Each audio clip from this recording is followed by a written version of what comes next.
ہمارے پیارے نبی حضرت محمد صلی اللہ علیہ وسلم کے والد عبداللہ آپ کی پیدائش سے پہلے ہی اس دنیا سے رخصت فرما چکے تھے۔ جب آپ کی عمر 6 برس کی ہوئی تو آپ کی والدہ بی بی آمنہ بھی اس دنیا سے رخصت کر گئی۔ تب آپ کے دادا حضرت ابو مطلب نے آپ کی پرورش کی ساری ذمہ داریاں سنبھالی۔ حضرت ابو مطلب کے 10 بیٹے تھے، جن میں سے ایک بیٹے کا نام ابو طالب تھا۔ ابو طالب نبی کریم صلی اللہ علیہ وسلم کے چاچا اور حضرت علی کے والد تھے۔ آپ نبی کریم صلی اللہ علیہ وسلم کی پیدائش سے 35 سال قبل پیدا ہوئے۔ ابو طالب مکہ میں قبیلہ بنی ہاشم کے سردار تھے۔ کچھ عرصے کے لیے آپ حاجیوں کی میزبانی کے عہدے پر فائز رہے اور اپنے والد ابو مطلب کی وفات کے بعد حضرت محمد صلی اللہ علیہ وسلم کی سرپرستی قبول کی۔ اس کے بعد نبی کریم صلی اللہ علیہ وسلم کی جانب سے نبوت کے اعلان کے بعد ان کی مکمل حمایت کی۔ ناظرین، یہاں پر ایک بات یاد رہے کہ حضرت ابو طالب کا اسلام لانا یا لانا شیعہ اور بعض اہل سنت کے درمیان ایک اختلافی مسائل میں سے ایک مسئلہ ہے۔ آپ کے ایمان لانے پر بہت ساری تاریخی حدیثیں، قارئین اور شواہد موجود ہیں، اور آپ کی طرف بعض اشعار اور قصائد کی نسبت دی گئی ہے، جن کا مجموعہ دیوان ابو طالب کہا جاتا ہے۔ بہرحال جب حضرت ابو طالب بڑے ہوئے تو آپ کی شادی فاطمہ بنت اسد سے ہوئی، جن کے پیٹ سے آپ کے 4 بیٹے پیدا ہوئے، جن میں طالب، عقیل، جعفر اور حضرت علی رضی اللہ تعالیٰ ہیں۔ اس کے علاوہ بعض روایات میں آپ کی ایک بیٹی کا بھی ذکر کیا جاتا ہے۔ ناظرین، ابو طالب بیسیکلی مکہ میں حجاج کی میزبانی اور سقائی کے مناصب پر فائز تھے، اور اس کے علاوہ آپ تجارت اور گندم کی خرید و فروخت بھی کیا کرتے تھے۔ ابو طالب کی فیاضی اور مہمان نوازی کے بارے میں کہا جاتا ہے کہ جس دن وہ لوگوں کو کھانے پر بلاتے تو قریش میں سے کوئی بھی کسی کو کھانے پر نہیں بلاتا تھا۔ اس کے علاوہ ابو طالب نے سب سے پہلے زمانۂ جاہلیت میں حلف اور قسم کو لازمی قرار دیا تھا، اور بعد میں اسلام نے بھی اس کی تائید کی تھی۔ آپ کے بارے میں کہا جاتا ہے کہ ابو مطلب نے اپنے والد ماجد حضرت عبداللہ بن مطلب بن ہاشم کی مانند شراب نوشی کو اپنے اوپر حرام قرار رکھا تھا۔ بہرحال ابو طالب نے اپنے والد کی ہدایت پر اپنے 8 سالہ بھتیجے یعنی حضرت محمد صلی اللہ علیہ وسلم کی سرپرستی کا بیڑا اٹھایا۔ روایات میں ملتا ہے کہ جب حضرت عبد المطلب وفات پانے لگے تو انہوں نے ابو طالب کو بلایا اور کہا، بیٹا تم محمد کی نسبت میری محبت کی شدت سے آگاہ ہو، اب میں دیکھوں گا کہ ان کے حق میں میری وصیت پر کس طرح عمل کرتے ہو۔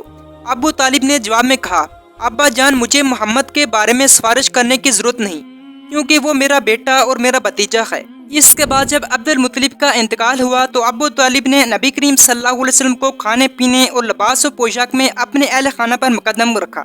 جیسا کہ ابن ہشام لکھتے ہیں کہ ابو طالب نبی کریم صلی اللہ علیہ وسلم پر خاص توجہ دیا کرتے تھے اور آپ پر اپنے بیٹوں سے زیادہ احسان کرتے تھے۔ بہترین غذا آپ صلی اللہ علیہ وسلم کے لیے فراہم کرتے تھے، اور آپ صلی اللہ علیہ وسلم کا بستر اپنے بستر کے ساتھ بچھا دیتے تھے، اور ان کو ہمیشہ ساتھ رکھنے کی کوشش کیا کرتے تھے۔ یہاں تک کہ ابو طالب جب بھی اپنے بیٹوں اور بیٹیوں کو کھانا کھلانے کے لیے دسترخوان بچھا کر کہا کرتے تھے کہ رک جاؤ، میرا بیٹا یعنی محمد صلی اللہ علیہ وسلم آ جائے۔ ناظرین گرامی، بہرحال تاریخی روایات سے ظاہر ہوتا ہے کہ ابو طالب نے قریش کے دباؤ، سازشوں اور ان کی طرف سے لاتعداد خطرات کے مقابلے میں نبی کریم صلی اللہ علیہ وسلم کی بے شبہ اور بے دریغ حمایت جاری رکھی۔ گویا ابو طالب کی عمر نبی کریم صلی اللہ علیہ وسلم کی بعثت کے وقت 75 برس ہو چکی تھی، تاہم وہ ابتدا ہی سے نبی کریم صلی اللہ علیہ وسلم کی حمایت کیا کرتے تھے۔ اس کے علاوہ انہوں نے قریش کے عمائدین کے ساتھ باضابطہ ملاقاتوں کے دوران نبی کریم صلی اللہ علیہ وسلم کی حمایت کا اعلان کیا۔ ناظرین، قریش نے ابو طالب کو عمارہ بن ولید، جو کہ ایک خوبصورت اور طاقتور نوجوان تھا، انہوں نے ابو طالب کو مشورہ دیا کہ وہ اسے پال لیں، جس کے مقابلے میں وہ محمد صلی اللہ علیہ وسلم کو ان کے حوالے کر دیں، لیکن ابو طالب نے ان کی پیشکش کو ٹھکراتے ہوئے ان کی سرزنش کی۔ ناظرین، تاریخ کے مطابق ابو طالب ایک شاعر بھی تھے، ان کے بے شمار اشعار تاریخ میں ملتے ہیں۔ ان کا ایک قصیدہ بہت مشہور ہے جس کا ابن کثیر نے ذکر کیا ہے۔ ناظرین گرامی، یہ 100 سے زیادہ اشعار پر مشتمل ہے اور تمام نبی کریم صلی اللہ علیہ وسلم کی مدح و ثنا میں ہے۔ ناظرین گرامی، بہرحال ابو طالب اپنی زندگی کے آخری ایام میں بھی نبی کریم صلی اللہ علیہ وسلم کے سب سے بڑے حامی اور مددگار رہے۔ ابو طالب کی حیات طیبہ آپ کے بے نظیر کارناموں سے بھری پڑی ہے، ایک ایسی شخصیت جو درد مندوں اور محروموں کی پناہ کرتی تھی۔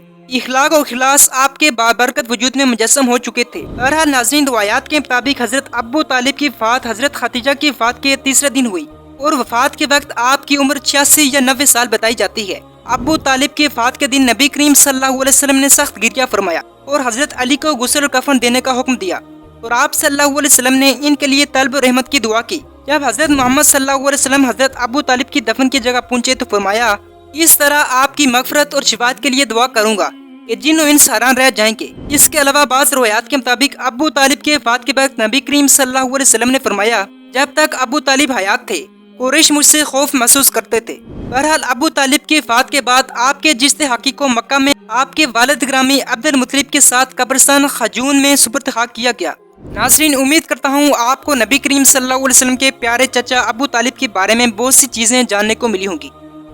اگر آپ ہمارے چینل پر نئے ہیں تو ہمارے چینل کو سبسکرائب کیجیے۔ تب تک کے لیے اجازت دیجیے، اللہ حافظ۔